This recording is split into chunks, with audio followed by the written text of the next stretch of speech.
Hello friends, good morning সবাইকে। আশা করছি আপনারা সকলে অনেক অনেক ভালো আছেন। আমরাও খুব ভালো আছি। তো আজকের ব্লগটা খুবই স্পেশাল হতে চলেছে।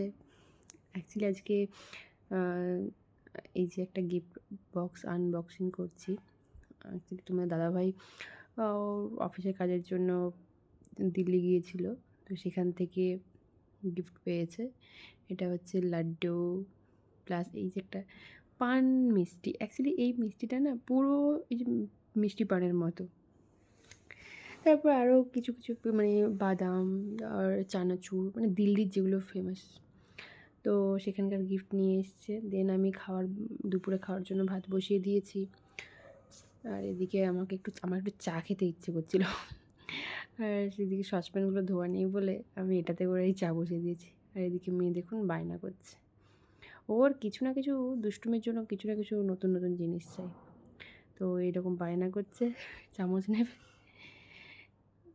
মুড সুইং তো বাচ্চা তো, যখন তখন এটা চাই ওটা চাই।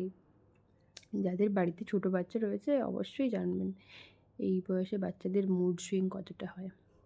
দেন আমি একটা সুন্দর করে ব্ল্যাক টি নিয়ে বসে গেছি, সাথে 4 খানা বিস্কিট। আর এদিকে মেয়েকেও খাওয়াবো।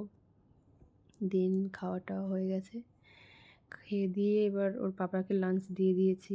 ওর পাপার লাঞ্চে আজকে স্পেশাল আলু মাখা, মাছ মাখা, আর এটা হচ্ছে মাশরুম দিয়ে ঢ্যাঁড়স দিয়ে টক। আজকে 3টেই ওর পাপার খুব স্পেশাল, মানে খুব খেতে ভালোবাসে। 3টেই ওর পাপার খুব। তারপর এই যে মেয়েকে একটু মাছ ভাজা করেছিলাম, তো সেই জন্য মেয়েকে একটু মাছ ভাজা খাওয়াচ্ছিলাম। ও টিভি দেখছে আর বসে বসে খাচ্ছে। ও মাছটা একটু ভাজা খেতে পছন্দ করে। দেন ওকে খাওয়াচ্ছিলাম।